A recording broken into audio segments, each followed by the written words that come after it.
malam di Bandung terasa dingin, tetapi hati Rina menghangat setelah kencan pertamanya dengan Rio. Mereka baru saja meninggalkan taman kota. Tempat tawa dan obrolan mereka mengisi sore. Rio mengantar Rina pulang dengan sepeda motornya, melewati jalanan yang mulai sepi. Rina melingkarkan tangannya di pinggang Rio, menikmati sisa-sisa kehangatan kencan mereka. "Makasih ya Rio.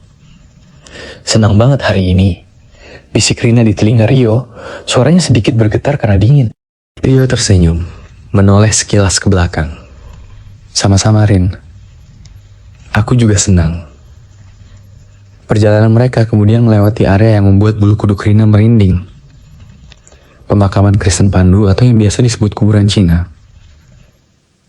Pepohonan besar di pinggir jalan membuat suasana semakin gelap dan mencekam.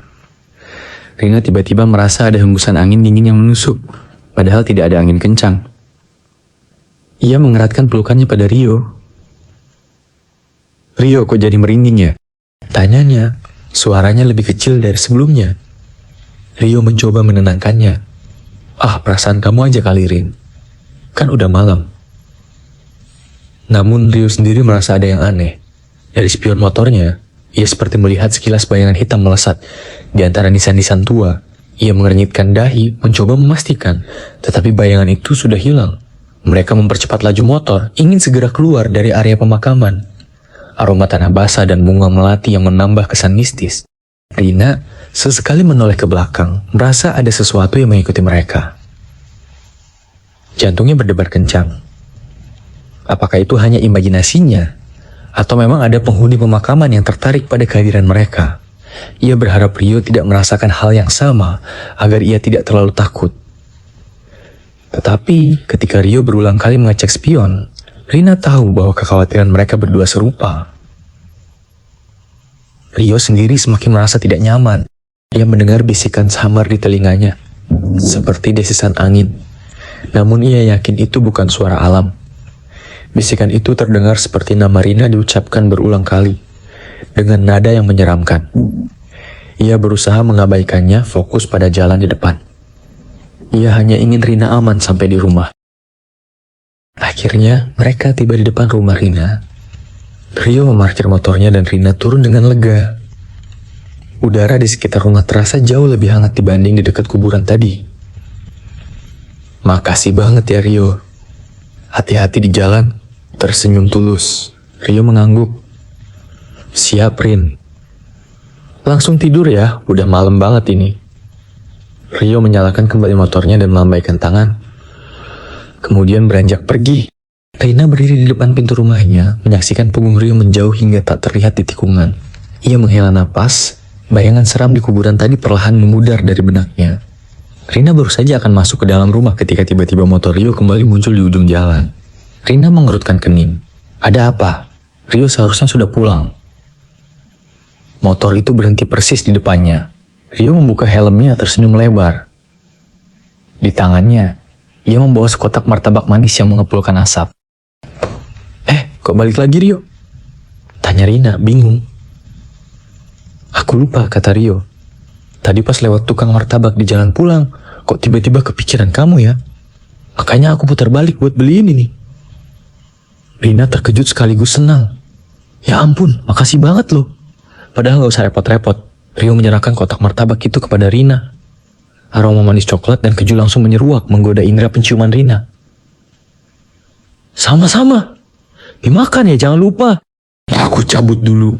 Udah ngantuk banget, kata Rio lagi, sebelum kembali menyalakan motornya dan melesat pergi tanpa menunggu balasan dari Rina.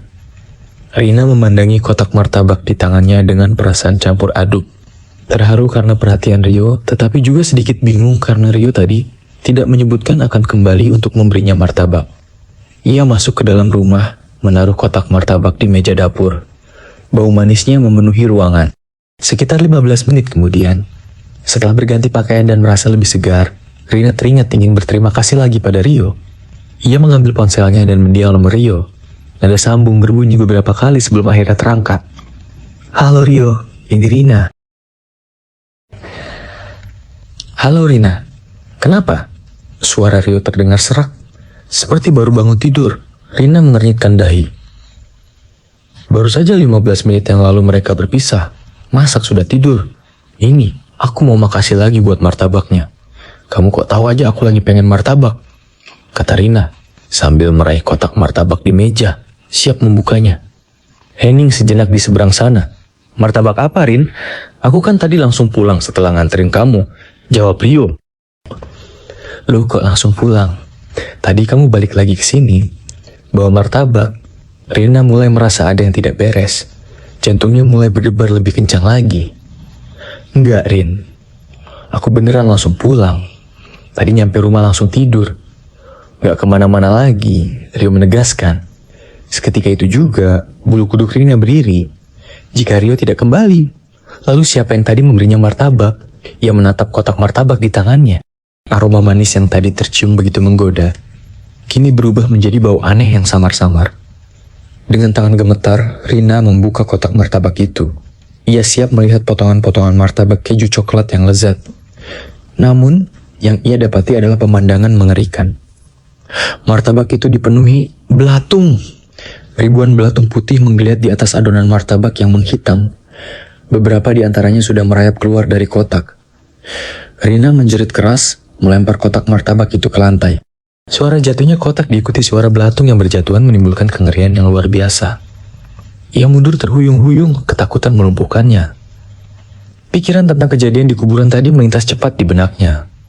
Jadi bayangan yang mengikuti mereka bukan hanya sekadar imajinasi. Makhluk itu benar-benar ada. Dengan sisa keberaniannya, Rina menoleh ke arah jendela dapur yang menghadap ke jalan depan rumah. Di sana, di bawah cahaya temaram lampu jalan, ia melihatnya. Sosok tinggi kurus dengan rambut panjang acak-acakan dan mata merah menyala berdiri diam, menatap lurus ke arahnya. Senyum lebar dan mengerikan terukir di wajah pucatnya. Halo Rina, kenapa? Suara Rio terdengar serak, seperti baru bangun tidur. Rina mengernyitkan dahi. Baru saja 15 menit yang lalu mereka berpisah. Masak sudah tidur.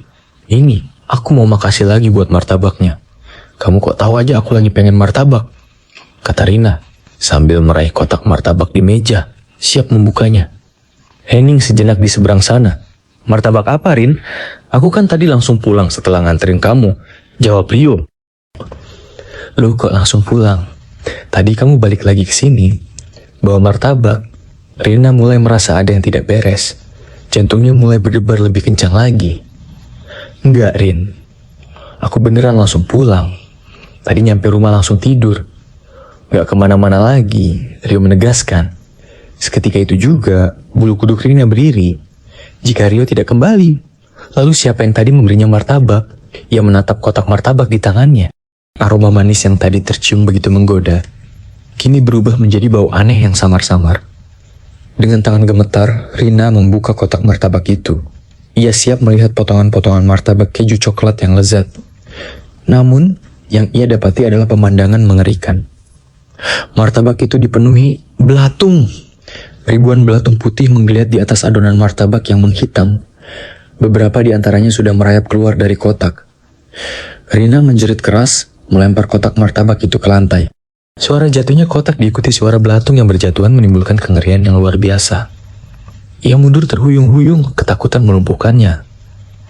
Pikiran tentang kejadian di kuburan tadi melintas cepat di benaknya. Jadi bayangan yang mengikuti mereka bukan hanya sekadar imajinasi. Makhluk itu benar-benar ada. Dengan sisa keberaniannya, Rina menoleh ke arah jendela dapur yang menghadap ke jalan depan rumah. Di sana, di bawah cahaya temaram lampu jalan, ia melihatnya. Sosok tinggi kurus dengan rambut panjang acak-acakan dan mata merah menyala berdiri diam, menatap lurus ke arahnya. Senyum lebar dan mengerikan terukir di wajah pucatnya. Jeritan kedua Rina, jauh lebih keras dari yang pertama, menarik perhatian kedua orang tuanya yang sedang berada di kamar.